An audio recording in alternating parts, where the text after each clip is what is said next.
नमस्कार, तेजस्विनी में आप सभी का स्वागत है। घर, समाज या देश को बदलने के लिए कहीं जाने की ज़रूरत नहीं पड़ती, शुरुआत कहीं अपने आप से करनी पड़ती है। और ऐसा ही कुछ किया हमारी आज की तेजस्विनी ने, जिन्होंने ग्रामीण महिलाओं को बैंकिंग से जोड़ा आज से 20 बरस पहले और मनदेशी बैंक की स्थापना की। ये एक ऐसा बैंक था और है जो कि ग्रामीण महिलाओं द्वारा ही चलाया जाता है और उन्हीं के लिए है। जानी मानी सामाजिक कार्यकर्ता हमारी आज की तेजस्विनी चेतना गाला सिन्हा। शहरी जिंदगी की सुख सुविधाएं छोड़कर गांव में घर बसाकर गांव और देहात के लोगों और महिलाओं के सशक्तिकरण के लिए समर्पित हो गई चेतना सिन्हा। जेपी आंदोलन ने उन्हें इस कदर प्रभावित किया कि उन्होंने फिर कभी पीछे मुड़कर नहीं देखा। अर्थशास्त्र की प्रोफेसर रही चेतना सिन्हा ने इन्हीं ग्रामीण महिलाओं के कल्याण की खातिर अपनी नौकरी छोड़ी और महाराष्ट्र के छोटे से गांव महसवाड़ को अपनी कर्मभूमि बना लिया। जब उन्होंने देखा कि गांव की महिलाओं को अपनी छोटी छोटी बचत जमा करने के लिए कोई बैंक उनका अकाउंट नहीं खोलता, तो उन्होंने सहकारी बैंक खोलने की ठानी। मुश्किलों को दरकिनार करते हुए 1997 में भारत के पहले महिला सहकारी बैंक मनदेशी बैंक की स्थापना की। आज इस बैंक की महाराष्ट्र में 7 शाखाएं हैं और वर्किंग कैपिटल 150 करोड़ रुपए है। आज ये बैंक गांव की गरीब महिलाओं को पूंजी और वित्तीय सहायता प्रदान कर रहा है। आज उनकी मान फाउंडेशन के अंतर्गत महिलाओं को स्वावलंबी बनाने के लिए देश का पहला चलता फिरता बिजनेस स्कूल, महिलाओं द्वारा संचालित सामुदायिक रेडियो का भी प्रसारण होता है। नारी शक्ति पुरस्कार से सम्मानित चेतना सिन्हा ने ये साबित किया है कि वो एक चेंज मेकर हैं। ग्रामीण भारत में लोक कल्याण की भावना से काम करने वाली और महिलाओं को उद्यमिता के गुर सिखाकर स्वावलंबी बनाने वाली चेतना सिन्हा हैं हमारी आज की तेजस्विनी। तो आइए मुलाकात करते हैं एक जानी मानी सोशल एक्टिविस्ट चेतना गाला सिन्हा से। बहुत बहुत स्वागत है आपका तेजस्विनी में और बहुत बहुत आपको बधाई। आपको इस बार नारी शक्ति पुरस्कार से भी सम्मानित किया गया है आपके कार्यों के लिए। Thank you. चेतना जी, ग्रामीण महिलाओं को बैंकिंग से आपने जोड़ा और 20 साल हो गए इस बात को। ये बताइए कि आप तो मुंबई में पली बड़ी थी, आपने गांव की दिशा पहले तो कैसे पकड़ ली, ये बताइए। तो मेरा तो जन्म मेरी परवरिश सब मुंबई में हुई जी। और पढ़ाई भी मुंबई में। लेकिन मैं जब कॉलेज में थी तब मुंबई के अंदर विद्यार्थियों की संगठना थी। अच्छा। और इसमें मतलब जयप्रकाश नारायण जो गांधीयन जाने माने गांधीयन नेता, जनता सरकार के आने के बाद भी उन्होंने कहा कि सिर्फ सत्ता बदलने से कुछ नहीं होगा, गांव गांव में बदलाव आना चाहिए। अच्छा। और उन्होंने विद्यार्थियों की संगठना शुरू की, संघर्ष वाहिनी, छात्र युवा संघर्ष वाहिनी, जिससे मैं कॉलेज में थी तो मैं उससे जुड़ गई।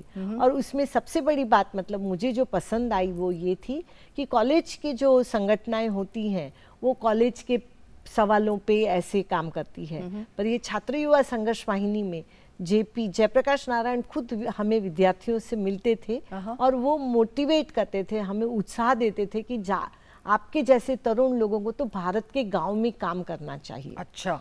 और इससे मैं प्रेरित होके मैंने ये संगठना संघर्ष वाहिनी से मैं जुड़ गई और उसमें काम करना शुरू किया। अच्छा।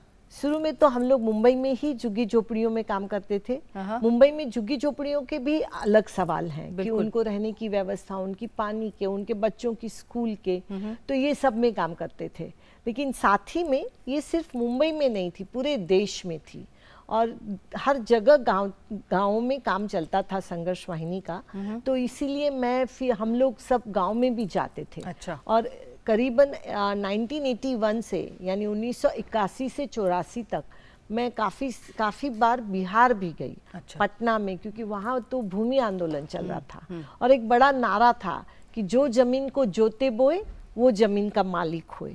तो उससे आंदोलन से जुड़ने से एक अलग मतलब उस समय नहीं तो समझ नहीं रहती है, यानी पूरे देश की समझ, गांव की समझ, क्या सवाल है, ये कितना भी आप किताबों में पढ़ो तो नहीं पता। सही बात है। तो फिर उसके बाद आपने शादी कर ली और शादी भी की, तो एक किसान से शादी की। तो हुआ ये कि मैं जब आंदोलन से जुड़ी और गांव में भी काफ़ी जाती थी, तो महाराष्ट्र में ही सतारा जिले में विजय सिन्हा जो गांव के वहीं के हैं और वो उनका नाम विजय सिंह, तो वो गांव में वहाँ के जो मजदूरों को संगठित करते थे और उनका आंदोलन चलाते थे। और उनके आंदोलन का ये था कि ये पूरा अकाली इलाका है, सतारा का कुछ इलाका जो काफ़ी बारिश होती है, लेकिन कुछ जहाँ मांड मसवट जहाँ है ये पूरा सूखा इलाका है। अच्छा। तो उस सूखे इलाके में बहुत बार ये होता था कि मजदूरी के लिए भी काम नहीं रहता था, तो वो सब मजदूरों को संगठित करता था और उनमें काम चलता था। और बहुत बार ये जो सूखा इलाका होने की वजह से वहाँ के जो पुरुष थे वो शहरों में काम के लिए स्थलांतर करते थे, तो उनको काफी सारी महिलाएं ही घर चलाती थी। अच्छा। और इसलिए उनको हमेशा महिला कार्यकर्ता लगती थी, एक्टिविस्ट, कि जो जाके महिलाओं से बात करे। तो वो संघर्ष वाहिनी में हमेशा मुंबई में आके कहते थे कि जो महिलाएं हैं उनको आप गांव में मीटिंग के वक्त भेजिए। अच्छा। तो होता ये था कि हम लोग जो भी हैं, और उसमें मैं काफी थोड़ी एक्टिव थी और मेरा थोड़ा स्वभाव भी एडवेंचरस था। अच्छा। तो गांव में जाना है कहाँ भी तो बस में बैठ के चलो चलते हैं। तो इस तरीके से मैंने जाना शुरू किया। तो मतलब आपने फिर जाना शुरू किया और गांव में ही अपना घर बसा लिया? हाँ, जाना शुरू किया। और मैंने एक देखा, मतलब विजय भी उनकी बहुत ज़्यादा पढ़ाई नहीं हुई, पर एक पूरे समूह को, समाज को आकर्षित करना, उनके सवालों को संगठित करना बहुत बड़े पैमानों पे, स्थानिक स्तर पे ही, लेकिन उनका काफी बड़ा संगठन था। तो ये बताइए कि जब आप मुंबई शहर में पली बड़ी और गांव में बस गई जाके, तो घर वालों ने नहीं कहा कि आप मतलब कहाँ जा रही हैं, या क्या आपको दिक्कत महसूस नहीं हुई? क्योंकि गांव में हम जानते हैं कि काफ़ी सारी सुविधाओं का अभाव रहता है, तो कैसे आपने मैनेज किया? तो सबसे तो पहले जब मैं आंदोलन से जुड़ी तभी मतलब घर में एक था कि मेरे पिताजी, हम लोग 4 बहनें और 2 भाई, और मैं तीसरी बहन थी। तो एक तरीके से ऐसे मतलब तीसरी भी लड़की थी, इस तरीके से घर में था। तब से मेरे पिताजी ने तय किया था कि नहीं, मुझे कभी ये महसूस नहीं होने देना चाहिए, और इसलिए पढ़ाई के लिए हमेशा प्रवृत्त करते थे।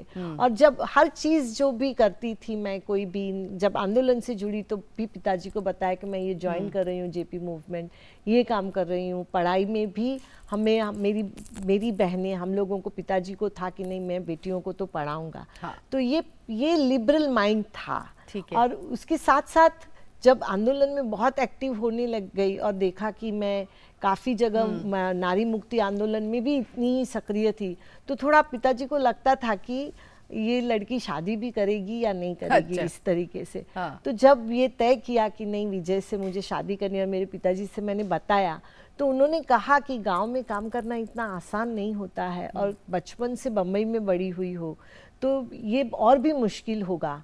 लेकिन फिर मैंने कहा कि वैसे मैंने तय करा है कि मैंने तय कर लिया है कि मुझे, अगर एक तो ये कि मैं शादी करूंगी तो विजय से करूंगी, और दूसरा ये कि मुझे वहाँ जाने काम करना है, इसीलिए तो मैं कर रही हूँ शादी। क्या बात। तो फिर उन्होंने नाराजगी नहीं थी, लेकिन हाँ उनको चिंता जरूर थी। जी, लेकिन आपने सब चिंताओं को दरकिनार कर दिया। ये बताइए कि ये जो ग्रामीण महिलाओं के लिए बैंक आपने बनाया, मनदेशी बैंक, इसका विचार कहाँ से आया और कैसे इसकी ज़रूरत तो थी ही, उसको आपने कैसे महसूस किया? एक तो पहले मैंने कभी सोचा ही नहीं था कि कभी मैं बैंक शुरू करूंगी। और मैं करीबन 1987 में मसवड़ मान तालुका में वहाँ शिफ्ट हो गई मुंबई से। तो वैसे महिलाओं में काम कर रही थी, किसानों में भी हम लोग काम कर रहे थे। शरद जोशी, उनकी शेतकरी संगठना से मैं और विजय हम लोग दोनों जुड़े थे। काफ़ी महिलाएं आती थी, हर कोई अलग समस्या लेके। लेकिन एक बार एक महिला आई, कांताबाई, उन्होंने कहा कि मुझे बचत करनी है। तो मेरा जो एक इमीडिएट स्वाभाविक एक रिस्पॉन्स था, एक प्रतिक्रिया थी कि अगर तुम बचत करनी है, यानी तुम्हारे पास इतने पैसे हैं क्या? हाँ। क्योंकि ये जो महिला जो रास्ते पे व्यवसाय करती है, कांताबाई, उसके पास बचत करने के लिए पैसे हैं, ये मेरे लिए सोचना आसान नहीं था। तब उसने मेरा सुना नहीं, उसने कहा कि मुझे बचत करनी है, मैं मेरे परिवार के साथ रास्ते पे जीती हूँ, और यहाँ क्योंकि जब ये समर के वक्त उन समर में बहुत सारा धूप और बहुत सारा गर्मी में मेरे बच्चों को सावली, शेल्टर के लिए मुझे कागज़ खरीदना है, और इसलिए मुझे बचत करनी है।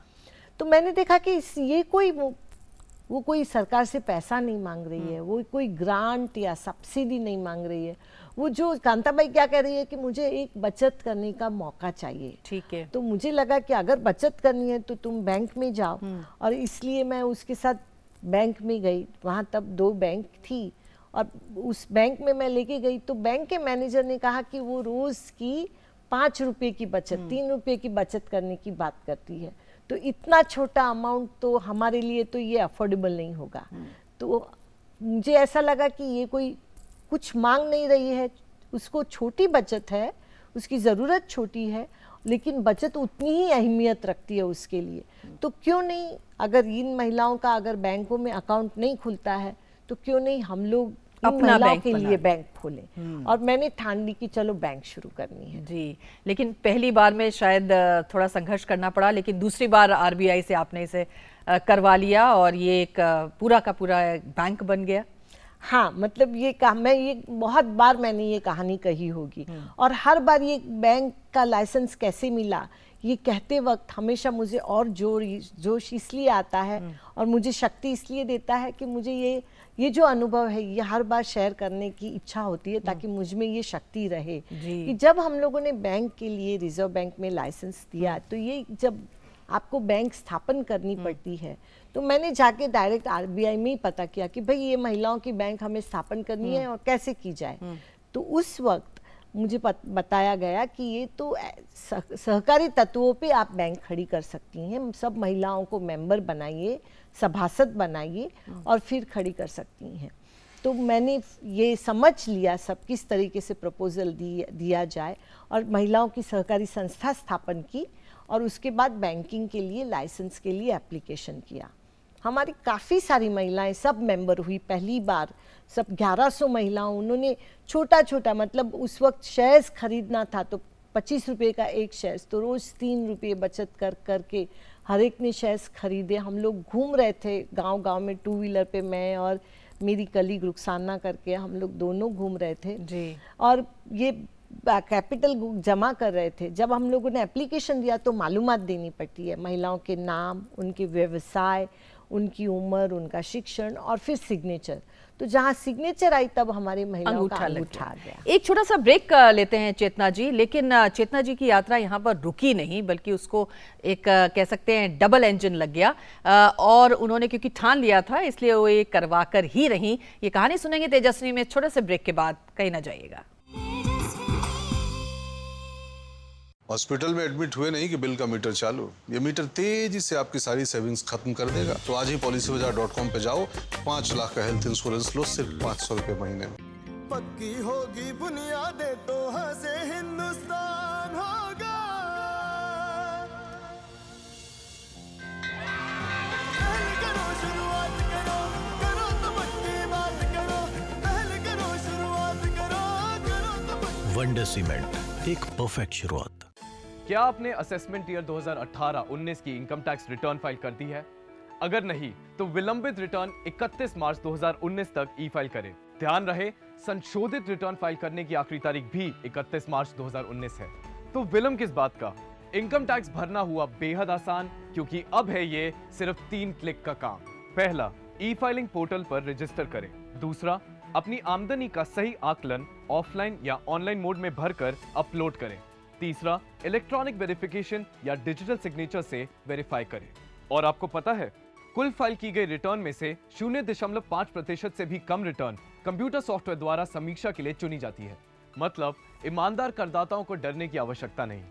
याद रखें, असेसमेंट ईयर 2018-19 के लिए 31 मार्च 2019 तक अपनी विलंबित रिटर्न लेट फी के साथ अवश्य ई फाइल करें। आपके दिए गए इनकम टैक्स का हर रुपया भारत के विकास में काम आता है। तो भाई, सरकार ने विकास की 5 नई योजनाएं लागू की। यार, ये सरकार हमारे लिए विकास का कार्यक्रम बनाती कैसे? एनएसएसओ है ना। ये सरकार को इतनी जानकारी कहाँ से मिलती है? अरे एनएसएसओ है ना। एनएसएसओ? ये एनएसएसओ क्या है? एनएसएसओ यानी नेशनल सैंपल सर्वे ऑफिस, जिसका काम है जानकारियां और आंकड़े इकट्ठा करना, जिसके आधार पर सरकार हमारे विकास की योजनाएं और कार्यक्रम बनाती है। एनएसएसओ है ना। हाँ। निभाएं अपनी जिम्मेदारी, एनएसएसओ को दें आंकड़ों की सही जानकारी।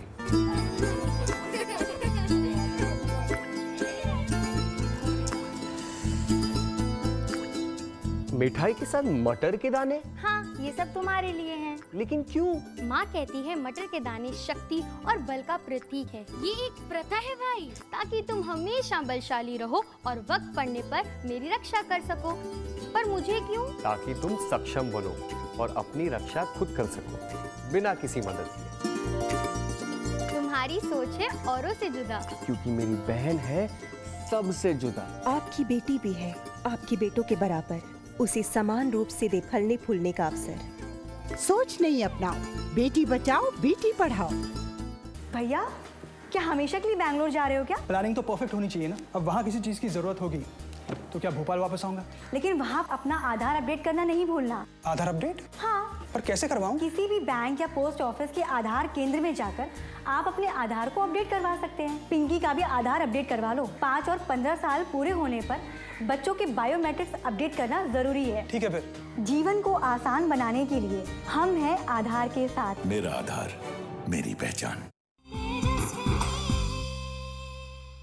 एक बार फिर से आपका स्वागत है। तेजस्वी में आज हमारे साथ चेतना गाला सिन्हा हैं, जिन्होंने ग्रामीण महिलाओं के लिए और ग्रामीण महिलाओं के द्वारा बैंक की शुरुआत की थी आज से 20 बरस पहले। जी, तो फिर जब आप आरबीआई पहुंची उन अंगूठों के हस्ताक्षरों के साथ, तो फिर क्या हुआ?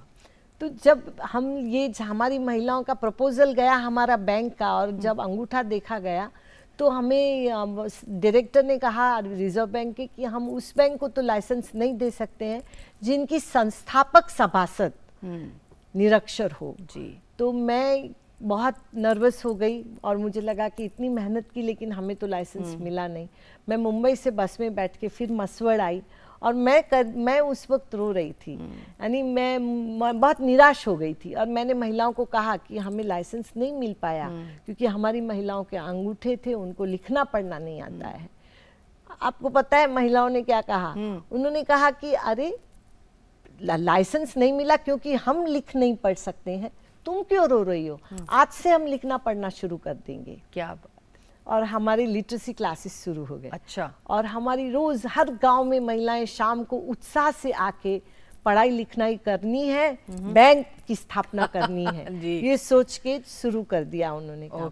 और 6 महीने तक एकदम तैयारी शुरू हो गई। उसके बाद फिर हमने सोचा कि अब फिर से वापस अप्लाई करेंगे। लेकिन इस बार फिर मैंने सोचा मैं अकेली नहीं जाऊंगी क्योंकि मुझे थोड़ा आत्मविश्वास भी कम था और मैंने देखा कि हमारी औरतों को बहुत आत्मविश्वास था। मैंने कहा कि अगर मैं जाऊं उससे ये जो भी सामना करना पड़े वो खुद उसका सामना करे। तो हम लोग फिर मुंबई गए और मेरे साथ करीबन 15 महिला आई थी उस वक्त और हम लोग रिजर्व बैंक के फिर वही उन्हीं ऑफिसर के सामने गए और सब महिलाएं थी और उन्होंने कहा कि आपने लाइसेंस नकारा क्योंकि हमें पढ़ना लिखना नहीं आता है। पर हमारी महिलाओं ने कहा कि जब हम बचपन में छोटे से बड़े हो रहे थे तब हमारे गांव में स्कूल भी नहीं थी। बिल्कुल। तो हम तो जिम्मेवार है नहीं। और उन्होंने कहा कि पढ़ना लिखना हमें नहीं आता है पर हमें गिनती आती है। और उन्होंने आह्वान किया ऑफिसर को कि हमें किसी भी रकम का यानी प्रिंसिपल अमाउंट मुद्दल किसी भी रकम का मुद्दल रकम का ब्याज सूद की गिनती करने के लिए कहो। अगर हम नहीं कर पाए तो आप हमें लाइसेंस मत दीजिए। लेकिन उन्होंने कहा कि आप अपने ऑफिसर को भी किसी भी प्रिंसिपल अमाउंट या मुद्दल रकम की बिना कैलकुलेटर से कीजिए। अच्छा। और देखते हैं कौन चुनौती दे दी मतलब। अच्छा। फिर ये जब ये बात चली तो जो डायरेक्टर थे वो इतने उन्होंने प्रभावी हो गए कि फिर वो महिलाओं से बात करने लगे कि आपको क्यों चाहिए बैंक। और हमारी 2 घंटे बात हुई और हम लोग वापस चले आए मसवड़। हमें पता नहीं था हमें लाइसेंस मिलेगा या नहीं क्योंकि उन्होंने उस वक्त बताया नहीं। और फिर हम लोग फिर काम में लग गए और 4 महीने बाद हमें पोस्ट से मतलब रिजर्व बैंक का लाइसेंस आया और मुझे रिजर्व बैंक से ट्रंक कॉल आया कि ये पहला बैंक है कि जिसे हमने पोस्ट से लाइसेंस दिया है कि कांग्रेचुलेशंस मिसेस सिन्हा आपको लाइसेंस मिल गया। क्या बात है। और उसके बाद से ये यात्रा चल पड़ी। हम जानते हैं कि ये बैंक तो आप चला ही रही हैं लेकिन उसके साथ साथ और बहुत सारी एक्टिविटीज़ आप करती हैं। ख़ास तौर पर हम जानते हैं कि आपने महिलाओं को कुछ ऐसे पेशों में भी डाला है जो कि अभी तक पुरुष का वर्चस्व जिन पेशों पर था। उसके बारे में उसकी जो एक सक्सेस स्टोरी है वो क्या थी? क्या हुआ जब से हमने बैंक शुरू की ना तो मैं ऐसे देखती थी कि दूसरी बैंकें देख के आओ, उस मुताबिक हम लोग यहाँ भी इस बैंक में सब शुरू करेंगे।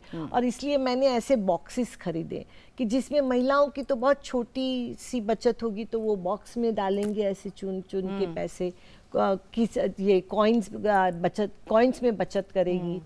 तो जब मैंने महिलाओं को 7,000 ऐसे बॉक्स खरीदे जिसमें मिकी माउस है और महिलाओं को बांटा, और फिर कहा कि ये जब भर जाएगा तो हमारी बैंक की प्रतिनिधि आके उसको फिर आपके अकाउंट में ट्रांसफ़र करेंगी।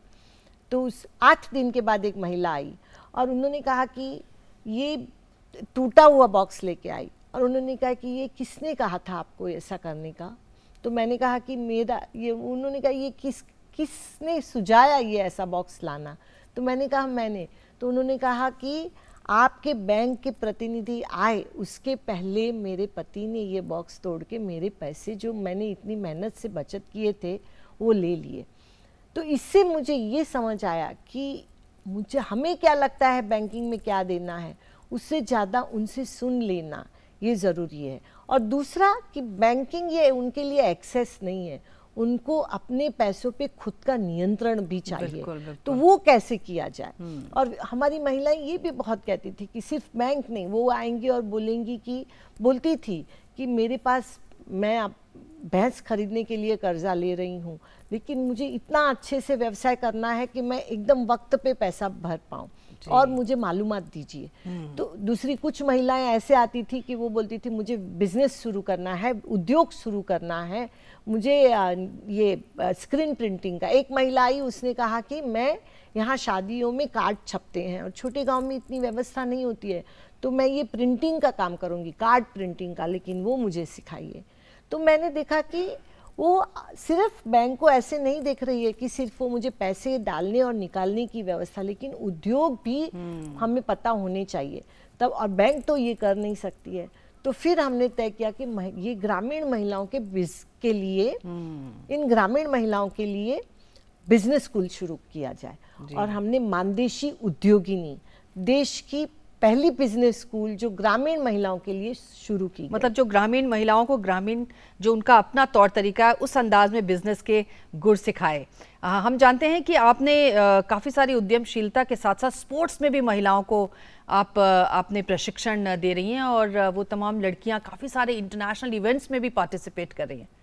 तो ऐसे होता गया कि जैसे महिलाएं बैंकिंग करती गई, हमारी बैंकिंग की ये उद्योगिनी की स्थापना हुई। बहुत सारी गांव-गांव में महिला हैं, लेकिन वहाँ भी उनको तो वो उद्योगिनी में बिजनेस स्कूल में आ नहीं सकती थी, तो हमने बस भी शुरू की कि जो उनके दरवाजे पे जाके, यानी बिजनेस स्कूल ऑन व्हील्स, उसके अंदर स्क्रीन प्रिंटिंग है, ये कंप्यूटर्स हैं, माइक्रो ATM है, कि हर चीज़ की मालूमात उनको हो, ये सब मिलता गया। इससे जो तरुण बच्चियां हैं जो वो भी जुड़ती गई। तो पहले बहुत सारी बच्चियों ने, एक बार मेरे पास एक लड़की आई और उसने कहा, ये सरिता, कि मेरा जो स्कूल है वो बहुत दूर है और वो 5वीं के बाद हाई स्कूल में उसे जाना था, तो उसने 7वीं के बाद, आमतौर पे 7वीं तक तो प्राथमिक स्कूल गांव में रहती है, तो हाई स्कूल में जाने के लिए उस बस की सुविधा नहीं थी। तो उसने कहा कि मुझे छुट्टी में थोड़ा काम दो, और वो काम करने के बाद मुझे कोई पैसा मत दो, लेकिन मुझे एक बाइसिकल खरीद के दो। अच्छा। तो मैं स्कूल में आगे बढ़ पाऊँ। मुझे लगा कि उसको पता है कि उसको हाई स्कूल में रहने के लिए उसको अगर बस नहीं मिलेगी तो वो साइकिल से जा सकती है और उसको आगे बढ़ना है। और तो हमने ये साइकिल का प्रोग्राम बच्चियों के लिए शुरू किया ताकि वो हाई स्कूल में रह सके। लेकिन हमने देखा कि उससे, और गांव में भी जो भेड़ बकरी चराने वाले जो घर हैं उनके बच्चों में भी पैरों में ताकत बहुत रहती है, और स्कूल में भी जब इतनी दूर से ये लोग या तो पैदल चल के जाते हैं, साइकिल से जाते हैं, तो मैं देख रही थी कि वो लोग स्पोर्ट्स में काफ़ी आगे बढ़ रहे हैं। तो फिर हमने सोचा कि बच्चों के लिए स्पोर्ट्स की सुविधा होनी चाहिए। तो सबसे पहले क्या लगता है, बहुत कोई रॉकेट साइंस लगता नहीं है, लेकिन हाँ उनको खेलने के लिए ग्राउंड लगता है। तो हमने 400 मीटर का ट्रैक इन लड़कियों के लिए शुरू किया ताकि वो ग्राउंड में भाग सके। और आज मतलब आज तो अब काफ़ी सुविधा है, उन जिम है, ट्रैक है। अच्छा। स्टीपल चेस के लिए वो आगे बढ़ पाए गांव के, क्योंकि भारत के जो ग्रामीण बच्चे हैं, अगर आप देखेंगे पिछली बार ओलंपिक्स में भी जो हमारी लड़कियां गईं, तो एथलेटिक्स में, मैराथन में या स्टीपल चेज में वो लोग आगे जाती हैं। तो हमने तय किया कि ये जो ग्राउंड पे उनको ट्रेनिंग दी जाए, तो कोच रखें। और आज मैं यहाँ बैठी हूँ, पर मुझे अभिमान है इस बात का कि हमारे यहाँ की जो वैष्णवी सावंत है वो नेशनल लेवल स्टीपल चेज में सेकंड आई है अभी। और सरिता जो फील्ड हॉकी की अंडर 16 की कैप्टन है नेशनल टीम की। तो ये प्रतिभा इन बच्चियों ने भी दिखाई है जी। और आपने तो वहाँ पर एक गोट डॉक्टर भी है जिसने बहुत जो काम कर रही हैं और ऐसा काम कर रही हैं जो अक्सर गांव में पुरुष ही किया करते हैं। तो ये जो हमारा इलाका है ये सूखा है और यहाँ छोटे जानवर ज़्यादा रहते हैं, भेड़ बकरियाँ वगैरह। और बहुत सारी हमारी जो यंग महिलाएं हैं जो पढ़ी लिखी हैं, उन्होंने 10वीं फेल हुई है लेकिन और शादी हो गई, लेकिन उनको काफ़ी एस्पिरेशन है, उनको काफ़ी उत्साह है कि कुछ अलग से करना है। तो बहुत सारी महिलाएं कहती थी कि हमारे लिए कुछ, क्योंकि सब तो कोई टेलरिंग करेंगे नहीं, सब तो कोई ये बिजनेस ब्यूटी पार्लर नहीं करेंगी, तो कुछ अलग खोजिए कि जो यहाँ गांव में चल पाए। तो हमने देखा कि ऐसी बहुत सारी यंग लड़कियां हैं कि जो पैरावेट्स बनना चाहती हैं, यानी उनको मालूम है कि जानवरों को बीमारी होती है तो क्या करना है। तो हमने स्पेशली कस्टमाइज किया इन महिलाओं के लिए, कोर्स डिज़ाइन किया कि जो पशु सखी बन पाए। तो वो पशुओं को वैक्सीन्स, इंसेमिनेशन जो देना पड़ता है, तो गांव में सब जगह मिलता नहीं है और बहुत दूर जाना पड़ता है औरतों को भी अपने जानवर लेके जाने के लिए। तो फिर ये हमने स्पेशल प्रोग्राम किया जिसको हमारी महिलाओं को गोट डॉक्टर कहते हैं। और वो 2 व्हीलर पे जाके नाइट्रोजन बॉक्स लेके वैक्सीनेशन, इंसेमिनेशन करती हैं और गांव-गांव जाती हैं। और हम चाहते हैं कि कुछ स्टॉक एक्सचेंज में भी आप जाना चाहते हैं अपने इसको पूरे के पूरे ऑर्गेनाइजेशन को लेकर। ये बताइए चलते चलते कि काम आपने इतना सारा किया है, लेकिन भविष्य में अभी कहाँ पहुँचने की इच्छा और बाकी है? तो ये हुआ कि 2018 के दावोस में जो वर्ल्ड इकोनॉमिक फोरम भरता है और उसमें मैं को-चेयर थी, तो उसके वक्त मैंने हमारी गांव की महिलाओं से बात की और उनसे कहा कि हमारी तो बैंक खड़ी है और उसके लिए तो किसी की मदद नहीं हुई। महिलाओं ने अपने से ये बैंक को इतनी बड़ी की कि आज 150 करोड़ के ऊपर उसका कैपिटल है। तो मैं उन महिलाओं को कह रही थी कि ये तो है, लेकिन मैं इतने बड़े प्लेटफॉर्म पे जा रही हूँ तो मैं क्या कहूँ। तो उन्होंने कहा कि ये जो बैंक है इसमें तो हमने अपना डिविडेंड भी उसके अंदर डाला है, बाहर से किसी की मदद नहीं ली और खड़ी की है, लेकिन ये तो हमारे इलाकों में है। पूरे देश को ऐसा कितनी ज़रूरत है, कितनी महिलाओं को ज़रूरत है, तो हमें अब देश के बारे में सोचना चाहिए। तो फिर मुझे लगा कि ठीक है, तो सबसे यह है कि क्यों नहीं ऐसा महिलाओं के लिए फ़ंड खड़ा किया जाए जिसे हम स्टॉक एक्सचेंज बोर्ड में रजिस्टर करें। क्या होता है कि बहुत सारी बातें होती है स्टार्टअप की, छोटे बिजनेस की, लेकिन जब महिलाओं को वर्किंग कैपिटल जो पूंजी लगती है तो बहुत बार पैसा नहीं मिलता है। जहाँ बैंक है वहाँ तो हम करते हैं, तो बाहर भी किया जाए। तो फिर हमने तय किया कि ये फंड हम सेबी में, स्टॉक एक्सचेंज बोर्ड में रजिस्टर करें। और हमारी महिलाएं बहुत अभिमान से कह रही थी कि हमारी ग्रामीण महिला की ये पहली बैंक है, क्यों नहीं ये ग्रामीण महिलाओं के उद्योजक बनने का ये फंड हम रजिस्टर करें। तो हमने ये सेबी में रजिस्टर करने का सोचा है जी। और हमें उम्मीद है कि आप इसी तरह से और प्रोजेक्ट्स पे काम करती रहेंगी ग्रामीण महिलाओं के लिए और उनको सशक्त करेंगी। बहुत बहुत शुक्रिया चेतना जी हमसे बात करने के लिए और तेजस्विनी में आने के लिए आपका शुक्रिया। थैंक यू, नमस्कार। तो ये थी चेतना गाला सिन्हा, जिन्होंने ग्रामीण महिलाओं को सशक्त करने का पीड़ा उठाया और लगातार इस काम में जुटी हुई हैं। अगले हफ्ते एक और ऐसी तेजस्विनी से आपकी मुलाकात कराएंगे। तब तक के लिए इजाजत दीजिए, नमस्कार।